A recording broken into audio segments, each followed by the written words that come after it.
खूप सुंदर वाटतंय आणि आज खऱ्या अर्थाने खुर्चीवर बसल्यानंतर जबाबदारीची जाणीव झालेली आहे आणि अंबरनाथकरांचं सगळ्यांचे मी पहिले आभार व्यक्त करते की इतक्या मोठी जबाबदारी दिली आहे माझ्यावर, जो विश्वास दाखवला आहे त्या विश्वासाला आम्ही तडा जाऊन देणार नाही ही मी तुम्हाला आज वचन देते आहे.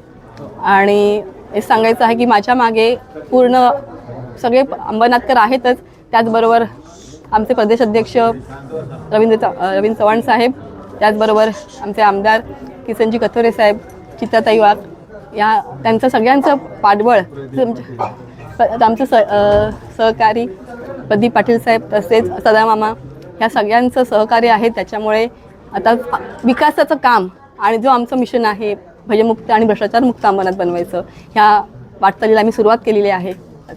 तुम्ही आपल्या भाषणामध्ये ह्याच्या आधी जे झालं तेच मी म्हणेन की झालेल्या गोष्टी तशा परत धरून द्यायच्या नाहीत आम्हाला, आणि जे काम चांगल्या प्रतीचं झालं, दर्जाचं झालं तर ते टिकून राहील.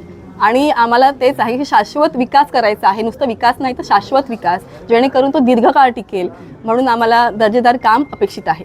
तुमच्या बॅनरमध्ये प्रत्येक वेळेला लिहिलं गेलं तर ना खाऊगी ना खाणेजोगी, काय नेमकं आता यावेळेला होईल का आपलं? नक्कीच मी नेहमी सांगते तर कुटुंब प्रमुख आपला जर स्ट्रिक्ट असेल आणि न खाणारा असेल तर खालचे जे कुटुंबाचे जे मेंबर्स आहेत त्यांच्यावर थोडा तरी परिणाम होतोच. आणि मग 100% भ्रष्टाचार एका दिवसात शक्य नाही, पण हळूहळू का होईना हा आम्ही संपवण्याचा पूर्ण प्रयत्न करणार आहोत. आज भारतीय जनता पक्ष आम्ही सगळे विकासाच्या मुद्द्यावर एकत्र आलेले आहोत आणि जे आमचं मिशन आहे भ्रष्टाचार मुक्त आणि भयमुक्त अंबरनाथ करण्याचं आणि विकसित अंबरनाथ करण्याचं, त्या मुद्द्यावरच घेऊन आम्ही सगळे एकत्र आले आहोत आणि तशा प्रकारचंच आम्हाला काम करणार आहोत.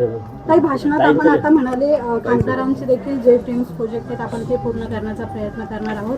बदलापूरमधून खासदारांच्या ड्रीम प्रोजेक्टला घनकचऱ्याला विरोध केला जातोय, त्याकडे आपण कसं पाहतो? जे काय असेल ते डिस्कशन केलं जाईल आणि त्यांच्या डिस्कशनमधून नक्की कसं आहे, प्रत्येक गोष्टीमध्ये जेव्हा आपण एखादी गोष्ट डिस्कस करतो त्याच्यानंतर सोल्युशन मिळतं, तर तसंच मी सांगेन की ह्या विषयावर मी डिस्कशन करूनच मी बोलणार. एक मिनिट की भाजपने आम्हाला हिंदुत्व शिकू नये, कारण की भाजपला बघा, मी याच्यावरती एकच सांगेन, मुंबई महानगरपालिकेचा जो महापौर असेल तो महायुतीचा असेल, तो हिंदू असेल, हे आमच्या नेत्यांनीही सांगितलंय, तेच आम्ही वारंवार त्या ठिकाणी सांगतोय. आणि त्यामुळे आता लोकांच्या समोर आम्ही आमचा अजेंडा घेऊन जातोय. दिवस फार कमी राहिलेत, आज 2 तारीख आहे, 16 तारखेला त्याचा रिझल्ट लागणार आहे, त्यामुळे दूध का दूध और पानी का पानी हो जाएगा. धन्यवाद. आपकी जुबान हमारी आवाज, देखते रहिए मेरा उल्लास.